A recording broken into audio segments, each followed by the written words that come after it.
Bismillahirrahmanirrahim. Assalamualaikum warahmatullahi wabarakatuh. Yang terhormat Ibu Dr. Maria Paristiowati MSI selaku dosen pembimbing saya. Yang terhormat Bapak Dr. Agung Purwanto MSI selaku dosen penguji saya. Dan yang terhormat Ibu Ella Fitriani MPD selaku dosen pengampu pada mata kuliah Seminar Pendidikan Kimia. Serta teman-teman pendidikan kimia yang saya cintai. Perkenalkan, nama saya Nabila Sakinah dengan nomor induk mahasiswa 130361749.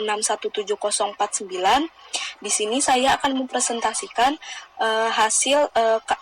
hasil kajian penelitian saya yang berjudul keterampilan laboratorium apa yang dimiliki siswa pada awal universitas. Dari artikel aslinya yang berjudul What Laboratory Skills Do Students Think They Possess at the Start of University, yang ditulis oleh Nimesh Mistry dan Stephen G. Gorman. Di sini ada 3 bahasan. Yang pertama pendahuluan, yang kedua pembahasan, dan yang ketiga kesimpulan. Pada pendahuluan diketahui bahwa gagasan pengetahuan dikonstruksi dalam pikiran pelajar berdasarkan struktur kognitif yang sudah ada.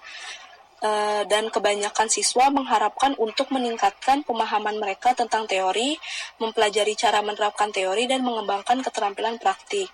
Dan yang terakhir, asisten laboratorium butuh informasi mengenai persepsi siswa baru yang akan mengikuti kelas laboratorium serta kepentingan universitas untuk merencanakan kurikulum selanjutnya.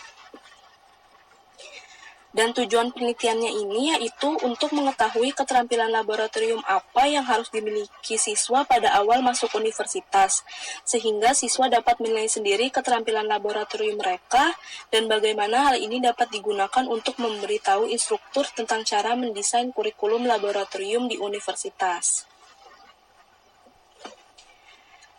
Berikut ada pembahasannya. Di sini metodologi penelitiannya, penelitian yang dilakukan adalah penelitian kuantitatif dan metode yang digunakan dalam penelitian ini adalah metode survei. Dan di sini peneliti menggunakan subjek respondennya sejumlah 308 mahasiswa dari 2 angkatan, yaitu mahasiswa angkatan 2017 dan 2018. Di sini variabel penelitiannya yaitu ada 2, variabel bebasnya yaitu pengetahuan, pengalaman, dan kepercayaan diri mahasiswa, dan untuk variabel terikatnya keterampilan laboratorium. Dan di sini prosedur penelitiannya ini dengan menggunakan metode survei.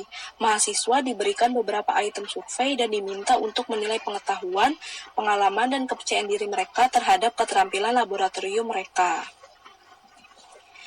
Nah, di sini untuk instrumen penelitiannya ada 6 kategori yang diberikan dengan beberapa item survei yang berbeda, dan mahasiswa diminta untuk menilai keterampilan laboratorium mereka dari segi pengetahuan, pengalaman, dan kepercayaan diri mereka. Untuk kategorinya ini yaitu ada 6. Yang pertama literasi dengan 2 item survei, yang kedua kesehatan dan keselamatan dengan 4 item survei, yang ketiga memecahkan masalah dengan 4 item survei, yang keempat keterampilan praktik dengan 6 item survei, yang kelima teori praktik dengan 3 item survei, dan yang kategori terakhir itu merancang eksperimen dengan 5 item survei. Nah, untuk hasil dan pembahasannya, untuk uji validitas dan reliabilitasnya ini, analisisnya menggunakan SPSS untuk menentukan apakah hasil dari masing-masing kelompok tahun tidak signifikan secara statistik. Maka dikombinasikan juga dengan uji T untuk setiap item. Dan semua item didapatkan tidak menunjukkan perbedaan statistik, yaitu P-nya lebih besar dari 0,05. Serta nilai alpha Cronbach-nya diukur untuk semua item survei dan untuk semua item pengetahuan, pengalaman, dan kepercayaan diri untuk menentukan skala reliabilitas. Dan didapatkan bahwa untuk semua item pengetahuan nilai alfanya sebesar 0,941, untuk item pengalaman nilai alfanya itu 0,922, dan untuk item kepercayaan diri nilai alfanya itu 0,938. Nah, karena nilai alfanya hampir mendekati 1, maka nilai alfa ini menunjukkan konsistensi internal yang baik untuk semua item dalam survei. Dan di sini akan dibahas juga dari 6 kategori tersebut, dan hasil yang diberikan ini sebagai nilai rata-rata dari jumlah responden sebanyak 308 mahasiswa.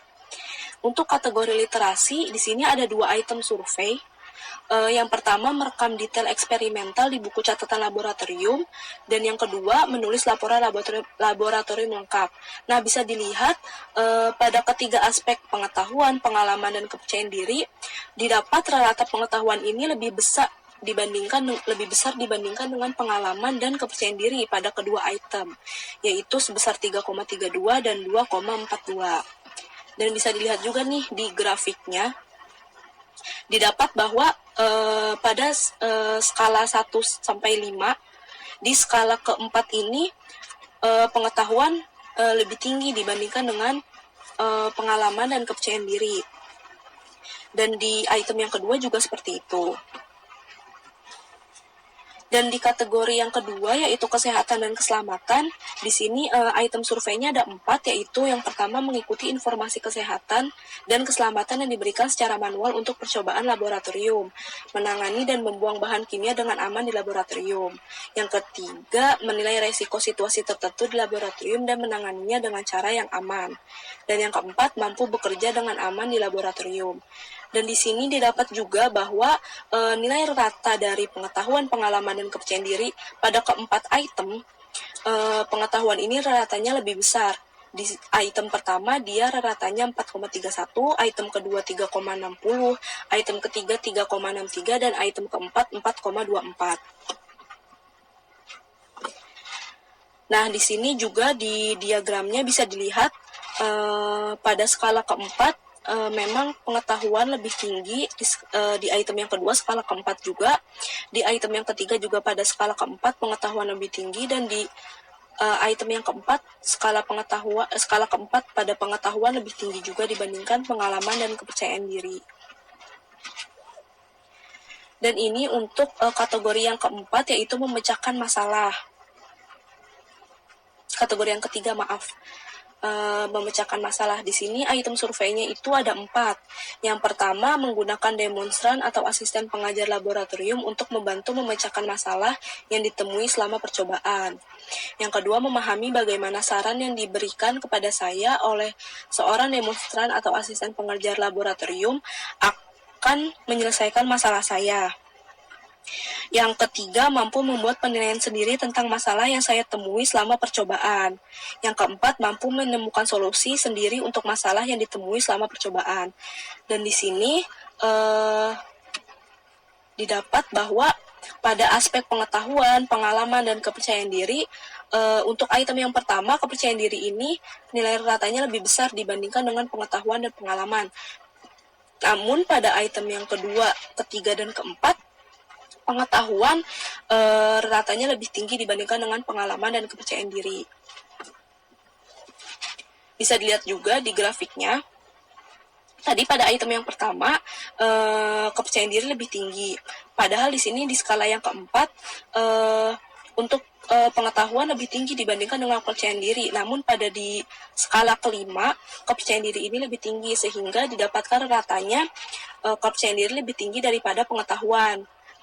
Dan untuk yang item kedua, ketiga, serta keempat, bisa dilihat bahwa memang pengetahuan ini lebih tinggi dibandingkan dengan pengalaman dan kepercayaan diri. Untuk kategori yang keempat, yaitu keterampilan praktik. Dan di sini ada 6 item survei. Yang pertama, menyiapkan dan menjalankan reaksi di bawah reflux. Yang kedua, menyiapkan dan menjalankan reaksi di bawah penambahan regen yang dikendalikan. Yang ketiga, memantau perkembangan suatu reaksi dengan kromatografi lapis tipis atau KLT. Yang keempat, mengisolasi produk kasar dengan ekstraksi cair-cair menggunakan corong pisah. Yang kelima, memurnikan padatan dengan rekristalisasi. Yang keenam, memurnikan cairan dengan cara distilasi. Nah, di sini untuk aspek pengetahuan, pengalaman, dan kepercayaan diri, didapat pengetahuan ini rata-ratanya pada semua item lebih tinggi dibandingkan pengalaman dan kepercayaan diri. Nah, ini ada grafiknya, bisa dilihat teman-teman bahwa memang kepercayaan diri, bahwa memang pengetahuan nih yang warna biru, dia ratanya lebih tinggi dibandingkan dengan aspek yang lainnya. di sini juga. Dan untuk kategori yang kelima yaitu teori praktik, di sini item surveinya ada 3, yaitu teori kimia yang menopang kromatografi lapis tipis. Yang kedua, teori kimia yang mendukung ekstraksi cair-cair menggunakan corong pisah. Yang ketiga, teori kimia yang mendukung rekristalisasi. Dan di sini cuma ada 2 aspek yang diukur, yaitu pengetahuan dan kepercayaan diri. Untuk reratanya itu dari pengetahuan dan kepercayaan diri didapatkan bahwa pengetahuan ini reratanya lebih tinggi pada ketiga item. Nah, ini ada grafiknya, bisa dilihat bahwa pada item yang pertama pengetahuan memang lebih tinggi dibandingkan dengan kepercayaan diri. Namun pada item yang ketiga, pada skala ketiga, kepercayaan diri lebih tinggi, namun pada skala keempat dan kelima, didapatkan bahwa pengetahuan lebih tinggi dibandingkan kepercayaan diri. Dan untuk yang ke item ketiga juga, pada skala ketiga, kepercayaan diri lebih tinggi, namun pada skala keempat dan kelima ini, pengetahuan lebih tinggi dibandingkan kepercayaan diri. Yang terakhir ada merancang eksperimen. Untuk item surveinya ini ada 5. Yang pertama, memilih setup reaksi yang sesuai, misal pemilihan barang pecah belah, jika informasi ini tidak diberikan dalam suatu prosedur. Yang kedua, memilih parameter reaksi yang sesuai, misalnya sistem pelarut, untuk memantau perkembangan reaksi dengan kromatografi lapis tipis atau KLT. Yang ketiga, merancang prosedur untuk memurnikan campuran dengan ekstraksi cair-cair menggunakan corong pisah. Yang keempat, menemukan pelarut yang tepat untuk memurnikan padatan dengan rekristalisasi. Yang kelima, memilih metode analitik yang akan memverifikasi apakah reaksi berhasil atau tidak. Dan di sini pada ketiga aspek pengetahuan, pengalaman, dan kepercayaan diri didapatkan bahwa rata pengetahuan ini lebih tinggi pada semua item dibandingkan dengan pengalaman dan kepercayaan diri. Ini bisa dilihat grafiknya, bahwa memang pada pengetahuan lebih tinggi dibandingkan dari pengalaman dan kepercayaan diri. Ya. Jadi kesimpulannya bahwa mahasiswa dianggap memiliki pengetahuan, pengalaman, dan kepercayaan diri dalam melakukan kompetensi tingkat rendah seperti teknik praktik, namun kurang pengetahuan, pengalaman, dan kepercayaan diri untuk melakukan kompetensi tingkat tinggi seperti merancang eksperimen.